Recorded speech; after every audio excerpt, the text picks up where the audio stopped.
Kalau orang yang kamu suka nggak suka balik ke kamu, jangan dipaksa, cari yang lain, masih banyak.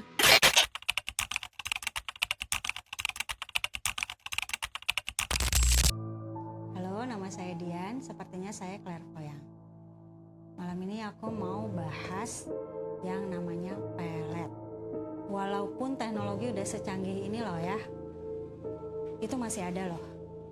Kenapa sih itu masih dipakai sama manusia? Karena manusia itu sering nggak mau terima kenyataan, hidup sama pemikirannya sendiri. Kayaknya masih banyak orang-orang yang maksain kehendak gitu. Zaman aku masih sering bantu-bantuin orang, kayaknya 50% itu adalah korban pelet.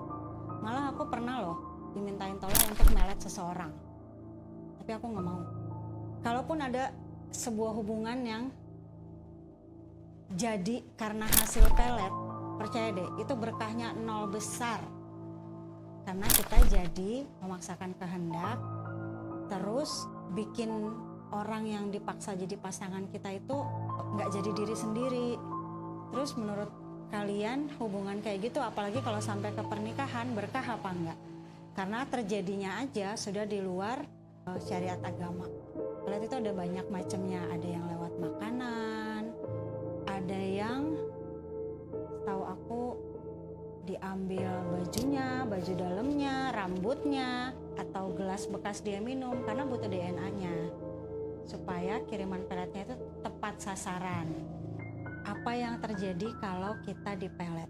Amit-amit ya, nauzubillahi min dzalik. Biasanya pertama itu kita mimpi.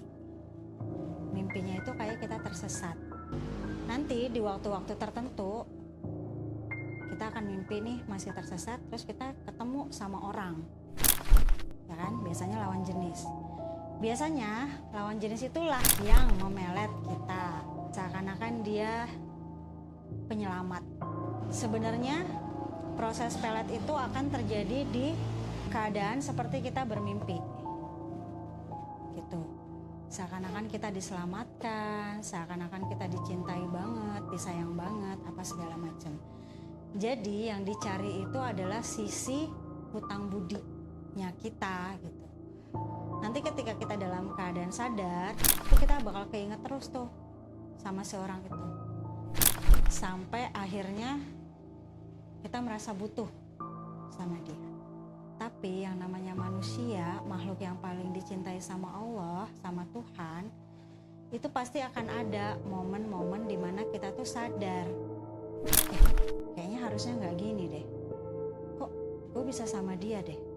Bahkan walaupun itu sampai ke pernikahan, orang yang kena pelet itu nggak akan pernah bisa bahagia, nggak akan bisa bahagia walaupun disayang banget, apalagi yang nggak disayang, yang dipelet cuman buat main-mainan misalnya.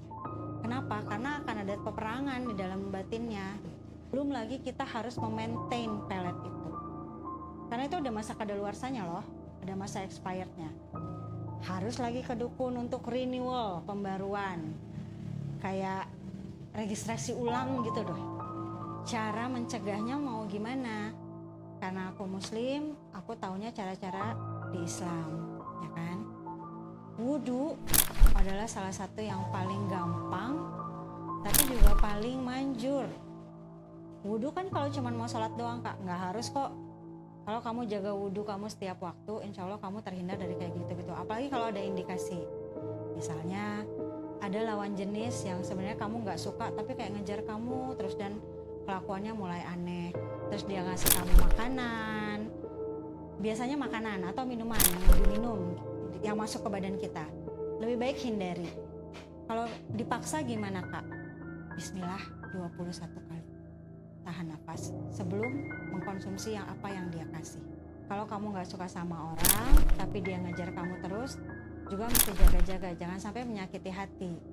Tanpa pelet pun, kalau ada orang yang sakit hati karena ditolak atau apapun, itu bisa jadi ain buat kita.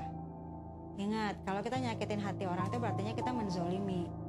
Dan dia sebagai yang terzolimi itu, doanya dapat fast track.